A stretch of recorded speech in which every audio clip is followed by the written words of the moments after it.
لله رب العالمين، والصلاة والسلام على أشرف الأنبياء وسيد المرسلين نبينا محمد صلى الله عليه وعلى آله وأصحابه ومن تبعهم بإحسان إلى يوم الدين. برا خوشکانی بەڕێز مسلمانانی خۆشەویست، ئەی ئەو مسلمانانە بەڕێزەی کەوا لە سەرەتای مزگەوتی ئیمامی شافعیەوە دەستان لە خزمەتکردنی ئەو مزگەوتە خۆشە بووە و حەستان لەوە بۆ بەردام مزگەوت بێپێویست بێ لە هەموو نوقستانەکان، و من لێرەوە دەستی هەموو لایەکان ماسەکەم و دەستخۆشی لە هەموو لایەکانەکەم لەوەی لەو ڕۆژەی ئەو کەسانی کەوا لە بیداییەوە لە ئەساسەوە دەستیان تیا بووە و حەزیان لە خۆشیەکانی مزگەوتەکەمان بووە و تا ئەم ڕۆژ کەوا بەدڵ و بەگیان هەموو غەمیان ئەوەیە کە مزگەوتەکەمان زیاتر بەرەو پێش بڕوە و نوقستانی و کەموکوڕی نەبێت.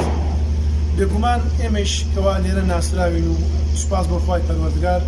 کە دەستمان لە خزمەتکردن مزگەوتەکە بووە. خوای پەروەردگار نیەتەکەی ئێمە و ئێوەش وەربگرێت و لە هەموو لایەک ئەگەر منیش نەبم بێگومان کەسانێک کە و سۆزەی لە منیش باشتر خزمەت بکەن. بەڵام من بە حکم ئەوەی کە دەمێکە لێرەم و دەست لەناو ئیش و کاری مزگەوتا بووە، بێگومان خەڵکانێک هەیە گومانی خراپمان پێ دەبن، خەڵکانێک هەیە لە بەلاش و حەلاش و ڕوکیان لێمان گدە و ڕقیان لێمانە و قسەی زیاد و کەممان پێڵێن. من وەکو وەظیفەی خۆم تەنها خادم و مؤەذینێکم لە مزگەوتە،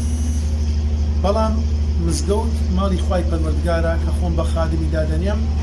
و ئەوە مشکێتە ئەستۆی خۆم و وەظیفەی من تەنها برا بەرەزەکانم لێرە من تەنها خادم و مؤەذینێکم بە حکم ئەوەی کە لە سەرەتای دانانی ئەساسی مزگەوتەوە من ماڵ نزیک مزگەوت بوو لەگەڵ مامۆستا ڕەمەزانە خوای پەروەردگار عافی کات و لێی خۆش بێت و ئێمە و ئەوش لە باش تا تۆ کاتەوە شتەکانمان پێکەوە کردووە خەڵک بۆ حکم ئەمان ناسێت و ڕێزێکمان لێ ئەگرێت. خەڵکانێک گومانی ئەوە بن شێخ عەلی حەسەی هەیە لەناو پارەی مزگەوتە،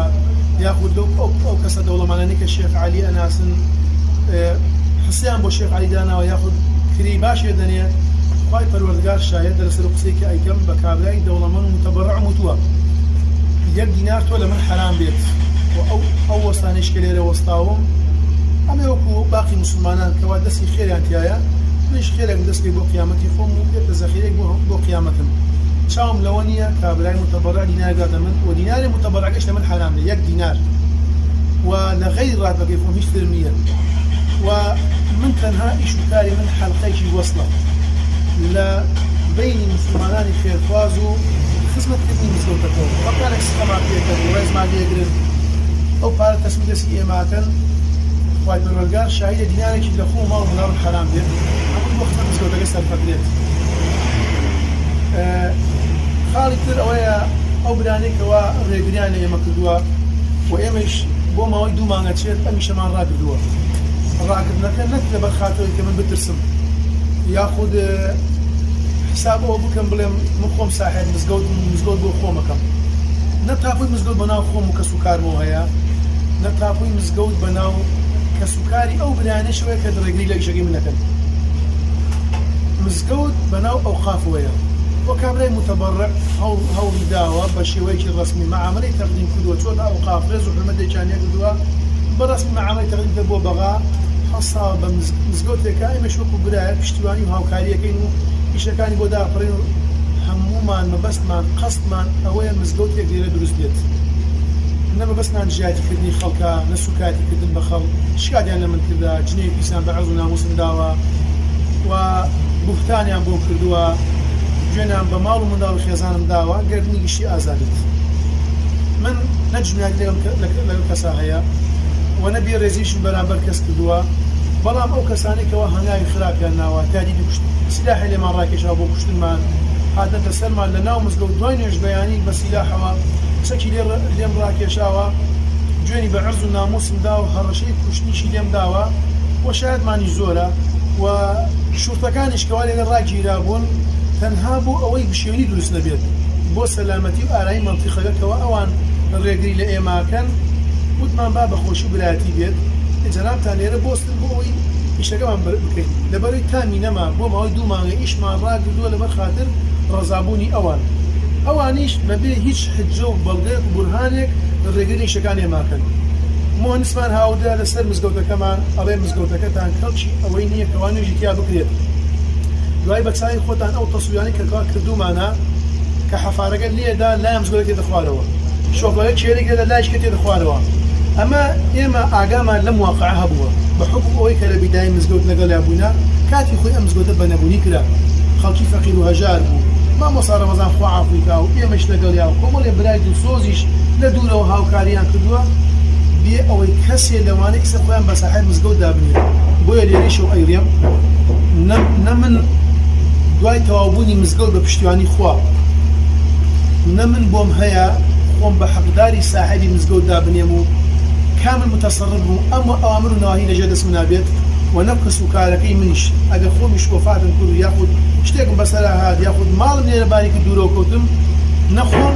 نە کەسوکاری من حەقی تەسەڕوفاتی دوای خۆمانە هەبێت لە مزگەوتەکەیە و بالمقابلیش مامۆستا ڕەمەزان کەسێک بۆ خوا ئیشێ کرد کەسێ بوو بۆ ئەوە ئیشێکن مزگەوتێ بگرێ عیبادی خوای پەروەردگاری تیا بکرێت خوای گوێ تیا بەرسێ بە تاک و تەنیا بۆ خەڵکانش کە سقیان بە ئێمە و پاراکە نەژێ دەسەڵات بۆ مزگەوتەکە سەرپێکەی دڵیان بۆ خۆشە کە ئەو پارە سەرکردێت لە مزگەوتەکەیە ئەو مزگەوتە تەوحیدی خوای گوێ تیا بەرزەکرێتەوە دیفاع لە سنەتی پێغەمبەری خوا ئەکرێ صلی الله عليه وسلم جهاتی شرک و بدعە و کوفر کراوە لێرە و سوپاس بخوا هەموو خەڵکی گەڕک لە مزگەوتە سوودمەند بوون و مامۆستا ڕەمەزانیش نە کەسوکاری ئەوان حەق و مافی ئەوەیان هەیە خۆیان بە ساحەب ئەم مزگەوتە دابنێن و ڕێگریەکەی منیش تەنها بۆ ئەوە بووە ئەم مزگەوتە ماڵی خوای پەروەردگارە بۆ موسڵمانان ئەکرێت بۆ خەڵکی گەڕک ئەکرێت هیچ کەسێ لێمە حەق و مافی ئەومان نییە لە دوای تەواوبوونشی ئێمە بینە ئەوامر و نەواهی خوای پەروەردگار نیەتی هەموو لایەکمان خاڵس کات و خوای پەروەردگار یارمەتی دەرمان بێ مۆفەقمان بکات بتوانین دەست لە ناو دەست یەکتری بە پشتیوانی خوای پەروەردگار دەست لە ناو دەست یەکتری ئێمە ڕێگری هیچ موسڵمانێک نین هاوسێ برادەر دۆست لە کەسوکاری مامۆستا ڕەمەزان لە کەسوکاری خۆم لە کەسوکاری مامۆستا بێستون هەر برایەکی بەڕێز حەز بکە دەستی خێری تیا بێت لە مزگەوتەکە ئێمە پێشوازی دەکەین دەستخۆشی دەکەین و هاوکاریش دەکەین بەڵام معلومی لە هەموو لایەکە هەموو ئیش و کارێک بیناسازیەک لە کەسێ سەرپەرشتیاری گەرەکە کەسێ مهندسی گەرەکە کەسێ متەبەڕعی گەرەکە بەس تەنها بۆ تەنزیمبوون ئیشەکەیە ئەجینا مزگەوت بۆ ناکرێت شێخ عەلی سەرپەرشتی بکات